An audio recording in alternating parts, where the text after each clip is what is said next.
കായലിൽ മാലിന്യം വലിച്ചെറിഞ്ഞതിന് പിന്നണി ഗായകൻ എം ജി ശ്രീകുമാറിന് 25,000 രൂപ പിഴ. കൊച്ചിയിലെ വീട്ടിൽ നിന്ന് മാലിന്യം വലിച്ചെറിയുന്ന ദൃശ്യം പുറത്തു വന്നതോടെയാണ് എം ജി ശ്രീകുമാർ കുടുങ്ങിയത്. കായലിന്റെ വീഡിയോ ചിത്രീകരിക്കുന്നതിനിടെ പതിഞ്ഞ മാലിന്യം വലിച്ചെറിയുന്ന ദൃശ്യം വിനോദസഞ്ചാരി തദ്ദേശ മന്ത്രിക്ക് സാമൂഹ്യ മാധ്യമത്തിലൂടെ പങ്കുവയ്ക്കുകയായിരുന്നു.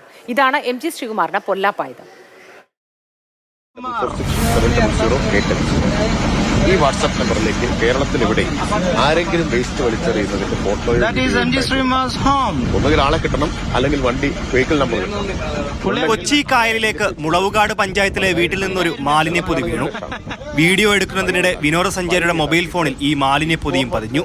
ബോട്ടിലെ ഡ്രൈവറാണ് പറഞ്ഞത് എം ജി ശ്രീകുമാറിന്റെ വീടാണെന്ന് പറഞ്ഞിട്ട് അങ്ങനെ. അപ്പോൾ ഞാൻ ആ വീഡിയോയ്ക്ക് അതിങ്ങനെ പറയുന്നുണ്ട്, this is M G Sreekumar home എന്നൊക്കെ പറഞ്ഞ് ഇങ്ങനെ ജസ്റ്റ് ഫണ്ണിങ്ങനെ പറയുന്നുണ്ട്. അപ്പോൾ ആ ഒരു മൊമെന്റിലാണ് സംഭവം ഈ വേസ്റ്റ് ഇടുന്നത്. അപ്പോൾ അത് പുള്ളിയല്ല ഇട്ടത്, പക്ഷെ പുള്ളിയുടെ വീട്ടിൽ നിന്നാണ് ഇട്ടതെന്നുള്ളൊരു വിവരം ആ ഡ്രൈവർ പറയുകയാണ് അറിഞ്ഞത്.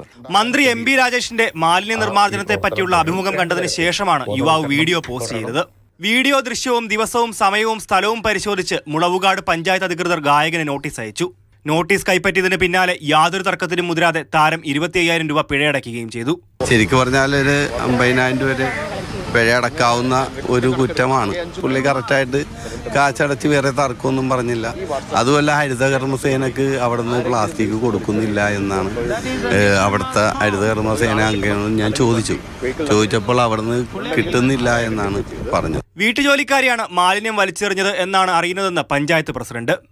ഇതേസമയം എം ജി ശ്രീകുമാർ വീട്ടിലുണ്ടായിരുന്നില്ല എന്നും VS അക്ബർ.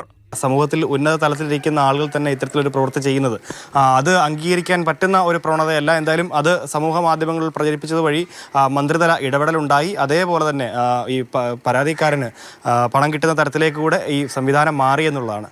ക്യാമറാമാൻ രാകേഷിനൊപ്പം ഗോകുൽനാഥ്, മാതൃഭൂമി ന്യൂസ്, തിരുവനന്തപുരം.